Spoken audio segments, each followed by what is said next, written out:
Isa sa itinuturing na pinakamakapangyarihang bagay sa mundo. Isa ito sa higit na kinakailangan upang makapagpatuloy sa pamumuhay ang mga tao. Pero ano-ano nga ba ang mga salapi sa mundo? Ang may mas mataas na halaga? Ito nga ba ang mga tanyag at kilalang salapi tulad ng US dollar, British pound o euro? Ano-ano nga ba ang mga pinakamahal na currency sa buong mundo?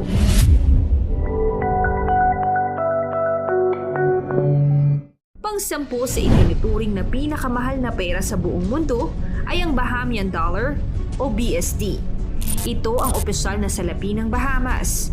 Nagsimula itong gamitin ng mga mamamayan sa naturang bansa taong 1966 nang pinalitan nito ang Bahamas Pound.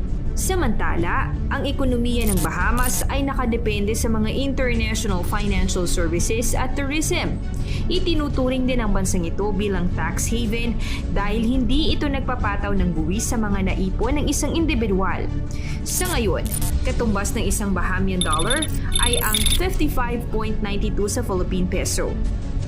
Samantala, nasa pang-siyam na pwesto lamang bilang pinakamahal na pera ang US dollar. Ang US dollar ay ang opisyal na currency ng United States of America at sa mga teritoryo nito. Una itong na-introduce noong 1972 at namayagpag bilang pinakamakapangyarihang currency sa buong mundo. Ito kasi ang madalas na ginagamit sa mga international transactions ng mga bansa, kalakip na ang reserve at circulation.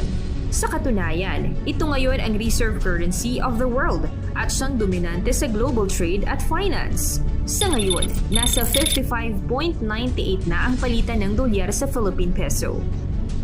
Pangwalo bilang pinakamahal na pera sa mundo ay euro. Ito ang opisyal na currency sa 19 na mga estado sa European Union. Na-introduce ito noong 1999 at isa sa mga pinakabagong currency sa buong mundo. Ngunit kahit bago ito ay pumapangalawa naman ang euro sa pinakaginagamit na currency sa buong mundo sa parehong reserve at circulation. Bilang isang rehiyon, ang European Union ay may mataas na impluwensya sa politikal at ekonomiya. Sa ngayon, nasa 60.34 ang halaga ng 1 euro sa Philippine peso. Pampito naman bilang pinakamahal na pera sa mundo ay ang Swiss franc or CHF. Ito ang official currency ng Switzerland. Na-introduced ito noong 1850 na siyang pumalit sa napakaraming differentiated currencies na ginawa ng 13 Swiss Confederates sa panahong yun. Ito ang mas naging stable na currency sa bansa at naging safe haven currency ng bansa.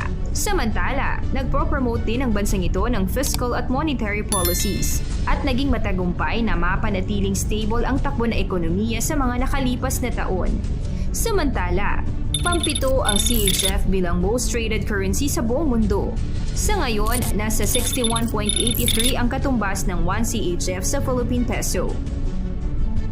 Nasa pang-anim na pwesto naman bilang pinakamahal na pera sa mundo ay ang Cayman Island Dollar or KYD. Ito ang official na currency ng Cayman Islands kabilang na ang Grand Cayman, Little Cayman at Cayman Brac na matatagpuan sa Western Caribbean Sea. Ang Cayman Island ay naging major financial center na rin. Katumbas sa 67.11 pesos ang 1 KYD. Samantala, wala namang buwis na ipinapataw sa lugar na ito, kung kaya naeengganyo rito ang mga malalaking korporasyon at mayayamang individual. Wala ring buwis para sa mga naipon na mga kayamanan at ari-arian sa lugar na ito. Panglima naman ang pound sterling. Ito ang official currency ng United Kingdom, British Territories at UK Crown Dependencies. Ang currency na ito ang itinuturing na pinakalumang currency sa buong mundo na magpasa hanggang ngayon ay ginagamit pa rin. Hindi lamang malakas ang salaping ito, kundi malawak rin ang impluwensya sa global trade at finance. Pangapat ito sa pinakaginagamit na currency sa buong mundo sa parehong reserve at circulation.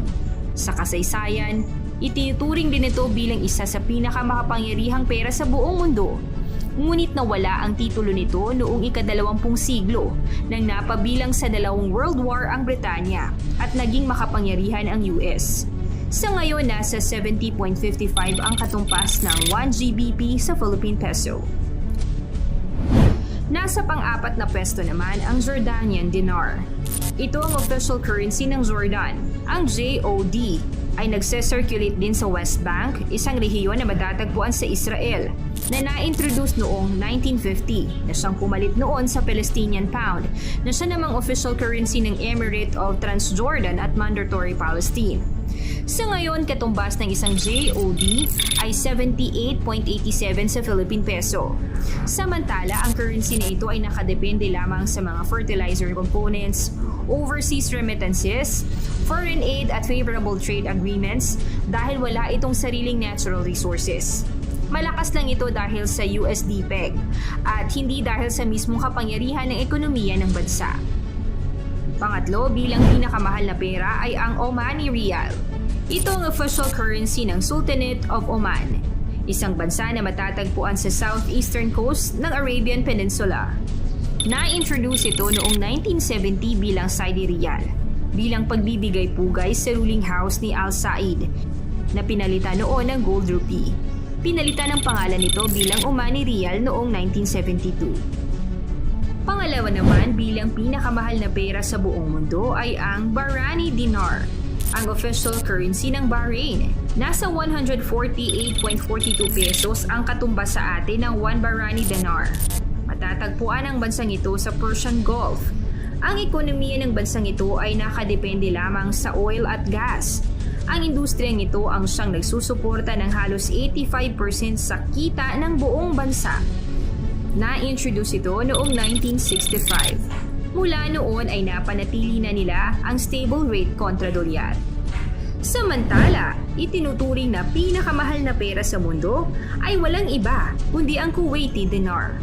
Ang Kuwaiti Dinar o KWD ay ang official currency ng State of Kuwait na itinuturing na pinakamalakas na currency sa buong mundo. Maliit na bansa lamang ang Kuwait na matatagpuan sa pagitan ng Saudi Arabia at Iraq sa Persian Gulf. Itinuturing ang Kuwait bilang isa sa pinakamayamang bansa sa buong mundo. Mayaman ito sa produktong langis. Tax-free nation rin ang bansang ito at minsan ring na-feature bilang lowest unemployment rates in the world. Na-introduce ito noong 1961 na siyang pumalit sa Gulf rupee. Sa ngayon, nasa 182.06 na ang palitan ng Philippine Peso sa isang KWD.